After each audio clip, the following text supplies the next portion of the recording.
Hey guys, welcome to my YouTube channel. So if you are just seeing me for the first time, oh my god, it's so good to have you here. And if you are returning, OMG, you guys are the real MVP. I appreciate you guys so much. And I want to use this opportunity to say shout out to my new subbies, my new subscribers. You guys are amazing, and thank you guys so much for the engagement in my previous video. You guys are amazing. I see it, and it is well appreciated. So you know how we do it. I give you 2 seconds to run to the kitchen, grab yourself a popcorn and chill. So today I'm gonna be making a part 2 video. Yes, so this is a part 2 video of culture shocks, the culture shocks that I have experienced moving from Nigeria, which is in the western part of Africa, to South Africa in the southern part of Africa. So if you have not seen the part 1, but don't worry, I've got you covered. I'm just gonna leave a link in the description of this video. So all you have to do is click it, click bam, and it takes you there. You guys are my MVPs, my VIPs. So I don't want to stress you guys by saying, and you can go look for the video. No, I'm gonna leave a link in the description. So without wasting any more time, let's get in the business of the day. So first of all, I'm gonna say a disclaimer. This video that I'm making is about my own experiences. So it is from my perspective, you see, from my own lens. And when I say South Africa in this video, I'm gonna be talking about my own province. You see, I'm making this video from my own perspective with regards to my own province. I live in the Western Cape, so when I say South Africa, I'm talking about the Western Cape. I hope you guys understand me. This video is not meant to put anybody down, or anybody's cultures down, or anybody cultures down, or make anyone feel some kind of way. I'm just talking about my own experience and saying my own truth. So let us start. My number 1 for this video is the steering wheel. Guys, the steering wheel in South Africa is on the right hand side. So yes, it's on the right hand side, and you drive towards the left hand side. Unlike in Nigeria, where I come from, the steering wheel is on the left hand side and you drive towards the right hand side. And this was a huge shock for me, because imagine leaving Lagos, Nigeria, let's say yesterday, and the driver who drove you was on the left hand side and you were on the right hand side, which is the passenger side, and arriving OR Tambo today, and my big bro comes to fetch me. Shout out to you, big bro. And we go to the car park, the parking, and it's like, it does the key thingy, like pim, that's the car. I'm like, oh my god, I'm so tired, let me quickly go to the car to sit down. And I go to the right hand side, and it's like, why are you going to the right hand side? Are you gonna be driving us today? I'm like, oh my god. Then I saw the steering wheel. I can't believe it. So that was one of the things that made me realize, okay, I'm now in another territory. So you need to train carefully, Prissy. Yeah. Number 2 is healthcare. Public healthcare is free. Yes, public health care is free in South Africa.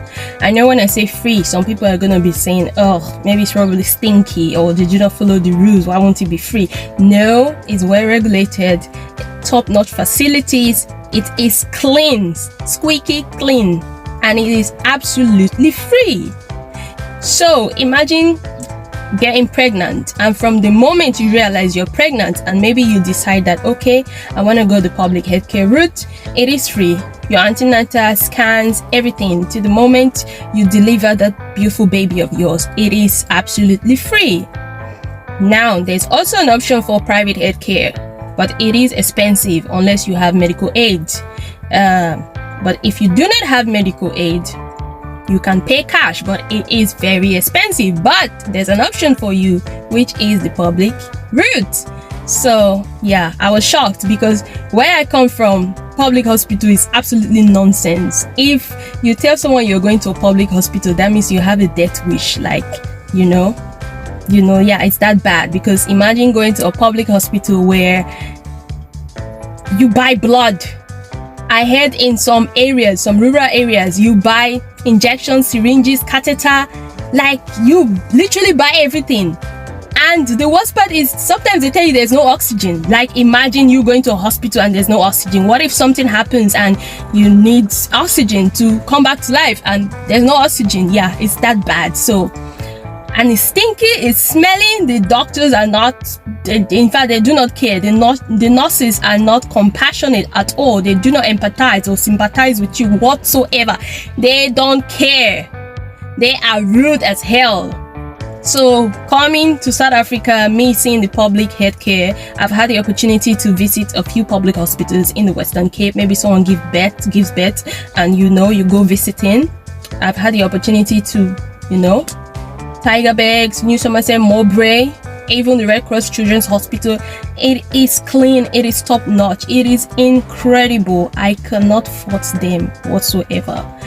Now, this leads me to number three. Number three point is PDA. Public display of affection in South Africa. Oh, the PDA I see is shocking. Especially when I just moved here. I was like, wow, what's going on? Why are these people doing in public? Why are they not respecting themselves? Like, they're even doing it in front of their kids, like their children. Yeah, do you want to spoil these children? Because where I come from in Nigeria, those things are done behind closed doors. Did you hear what I said? I said behind closed doors. I didn't say behind doors. No, behind closed doors. More like behind locked doors. Yes, you heard me. They do not do those things in public. Imagine me coming here and I see people who are in love, holding hands, touching, doing all sort of things, and I'm like, wow, unbelievable. Me, I give the stink eye because I was like, what are these people doing? This PDA I'm talking about goes across all age groups: young and in love, middle-aged people, old people, touching, holding hands, and the touching, OMG. I was like, why are these people always holding hands? Is it like somebody is going to get lost? One of them is going to get lost? Because I don't understand. Why are you always holding hands? Why are you always holding hands? Like, they always hold hands. Imagine going to the mall and you are going there with your boyfriend or your partner or whoever, your blesser. I don't know. Don't answer me. And you people are holding hands. I'm like, why are they holding hands? Hand not a pain you now, which means does your hand not pain you? Why would you be holding hands like that? Don't you guys get tired of holding hands? What is so special about holding hands? But these days, your girls also holding hands, There's this saying that says when you're in Rome, you behave like a Roman. And it seems, I'm beginning to behave like a Roman. But yeah, at first it was a huge shock to me. It was a huge shock to me that people do that everywhere. Then this brings me to my number 4. Number four is dreadlocks. Dreadlocks is considered a normal hairstyle in South Africa. I'm like, what? Where I come from, first of all, in Nigeria, nobody has time to call it dreadlocks. For what? They call it dada. If the person is too nice or civil or well read, it just says dreads. Nobody will have time to add locks to the dreads. For what? It's dada. Now there's a stereotype attached to dada, aka dreadlocks. People who have that hairstyle are considered ruffians, wannabe Rastafarian, wannabe low budget musicians, people like NFA in Nigeria. We say in Nigeria means no future ambition. If you are a guy and you have dreadlocks, you are that person whom a Nigerian father or mother always used to advise their daughters, like, you see that boy in the area that has dreadlocks, don't talk with that kind of don't talk with that kind of boy. Those boys are not good, they are criminal, they don't have ambition, they don't want to make it in life, don't talk to them. Yes, dreadlocks. Then imagine you having dreadlocks and You also have tattoo. Wow. That tattoo is just gonna be like the icing on your already spoiled cake. Yes, it's that bad. Like, people who have tattoo are considered ruffians already. Like, seriously. Imagine I had the privilege of going to a church in Cape Town, and the pastor had a tattoo here, Jesus, and nobody cared. The church was packed, and I was like, what? Imagine this happening in my country where I come from. First of all, nobody will go to that church. They'll be like, that man of God is Kana. He is not spiritually inclined. He is not a real man of God. He doesn't hear the voice of God. No. That is not a real man of God. Nobody will go to that church because they're like, no. But not, yeah, dreadlocks is a normal thing. Tattoo is a normal thing. Nobody cares. You even see people in parliament, ladies, dreadlocks, folded, knitted, very neat. I'm like, wow. And this number 4 brings me to my number 5 point. Number 5 is police. In Nigeria, they say police is your friend. That is a lie. In South Africa, when they say police is your friend, I mean in the Western Cape. I don't know about other provinces. So don't say, oh, she says, I don't know. But in the Western Cape, the police is actually your friend. I remember when I just moved here, I needed to do some certification and affidavit, and I was like dreading to go to the police station because where I come from, man, like, when you see a policeman coming here, you just walk there because you don't want trouble, you don't want wahala. So imagine me going to the police station. I was so nervous. I go in there. When I got in, I was so nervous, and the policeman was like, hello, what are you here for? I'm like, I'm here for certification and affidavit. He was like, okay, can I have the original document? And I gave it to him, and he's like, oh, you're Nigerian. I'm like, yes, I am. You see the tone of my voice? Yes, I am. He's like, oh, I've always wanted to try egusi soup and fufu. I'm like, oh, it's not egusi soup, it's egusi soup. It's like, I've always wanted to try that. Yeah, it's really nice and spicy. And I'm like, yeah, the kind of way that I was nervous, that kind of nerves in you that your palms and your feet will become sweaty and you are so scared to even laugh. You're like, instead of you're like, it's like, after everything he just did the stamp, like, yeah, that's it. I'm like, you mean I can go now? He said, yeah, that's it. I'm like, in my mind I'm like, so now police even they laugh with me just now.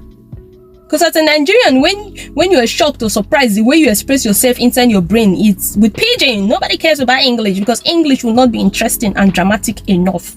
So I'm like, now police, they laugh with me just now. I'm like, so you mean I can go? He's like, yeah, you can go. Like, yeah, we're done. I'm like, wow. When I left that day, I called my mom, like, mommy, hey, you cannot believe what I saw today, what I experienced, because where I come from in Nigeria, if you're going to a police station, you need to fast and pray like 3 days before that time, oh Lord Jesus, help me, so that any policeman that I will see will talk to me nicely. The policeman will not accuse me wrongly. The policeman will be my friend. Oh God, help me, let them help me, let me not get into trouble in the police station. It's that bad that you need prayers. They are not your friends, so unless you have money for coke, coke money. If you don't know what coke money is, that is your business. But I'll give you a little hint. The coke that I'm talking about is it's Coca-Cola. Yes. If you have coke money, the police is your friend. If you're a superstar, a musician, the police is your friend. If you're a politician, the police is your friend. If you've climbed to, that top layer of the social ladder, the police is your friend. But for the regular normal Nigerian, the police is not your friend. And especially if you have dreadlocks or tattoo, you look a certain way, and you're a young guy in your 20s and 30s, the police is never your friend. When you see a policeman coming, you run. Then this brings me to my 5th point, which is taxi drivers. The taxi I'm talking about here is a 10-seater taxi. In South Africa we call it taxi, but in Nigeria we call it bus. So it has 4 seats at the back, 4 seats in the middle, and 2 in the front. So taxi drivers in South Africa and Nigerian bus drivers, they are the same. I was shocked. Imagine me living in Nigeria thinking, oh, I'm going to this nice place, posh place. South Africa is more civilized, more, advanced and all that. Everywhere looks nice and all that. Okay, finally I'll be done with all these Nigerian yama bus drivers. And I came here and I'm seeing taxi drivers. I'm like, what's going on here? These bus drivers, they follow me all the way from Nigeria to this place. I don't understand. They do not follow the rules. When the traffic light, when the robot light says stop, that's when they want to go. When it says go, that's when they want to stop. When it says turn right, they want to turn left. In fact, they do whatever they like. I'm sure even the traffic officers, they're already tired of those people, because they're like, we don't know what to do, where to throw these people in, They're tired. They do not follow the rules at all. I keep saying that South African taxi drivers and Nigerian taxi drivers, they need to have like a festival, where they meet themselves and, they'll be like, yes, we finally found our long lost twins, because they are the same. There's no difference. So that was a huge shock for me, because I thought they would be more civilized, They are not. Yes. So when you're coming, don't say I didn't tell you. They are not. Don't say nobody told you. They are not. Wow. This leaves me to my final point of the day. This video will not be complete if I do not say this point, guys. And God knows that this was my #1 culture shock, but I'm like, I don't know if I should say it as #1, because I don't know how people will take it or receive it. But like I said, this is my truth, my experience. I'm just gonna say it. The last point is the South African nyash. For those who do not know, nyash is a Nigerian pidgin English word that means your bum bum, your butt, your buttocks, ass, whatever you call it. I do not care. Bum bum is nyash. Nyash is bum bum. The South African woman is built like a Barbie. Hourglass, figure 8. Yes, you see someone walking towards you looking straight from their head, shoulders, and it gets to their tummy, it's becoming like this, and their waist is like boom. Like, where did this come from? Funny enough, we in Nigeria, we always say Ghanaian girls and Yoruba girls have the biggest nyash in Africa. Shout out to you Ghanaian girls and Yoruba girls. I appreciate you guys, but you see this title of nyash, we need to give it to the South Africans, period. They own it. They're the coins of nyash. African is blessed with curves, yeah? But you see South African, they have nyash for days. Nyash Promas. Every other African country have nyash, but South Africans have nyash Promas, nyash on steroids, nyash on another level. Like, it's unbelievable. They've been blessing my eyes since I moved here, and I keep wondering, why do they have these curves, And when I mean curve, don't get it twisted. I'm not talking about liposuction, Botox, BBL. No, I'm talking about natural, all natural, not fake, all natural. Like, for real, guys. I always say that I think it's in their chicken and pap. I've been eating chicken and pap, but my own, it does not improve. Nothing is improving. People say when you live somewhere for a certain amount of time, you start behaving like them, having their mannerisms and all that. But me thinking I also have nyash, but it's no improvement. South Africans, I think you guys need to write a book, No. What am I saying, Prissy? I think you guys need to make an 18-episode documentary on Netflix to tell the world how you have that shape, that natural shape that is like BBL. It's even better than BBL. But guys, when you're doing that documentary, please Please give the secrets to your African sisters first. Yeah, you need to be your sister's keeper. Give African sisters first before spreading it to the world. Please, guys.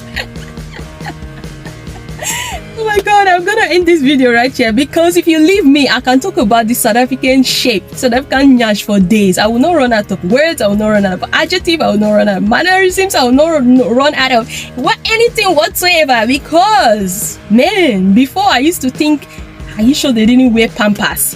Are you sure they didn't put something inside their trouser or skirt? Because I don't understand. You know, some people are looking like this and boom, like, how?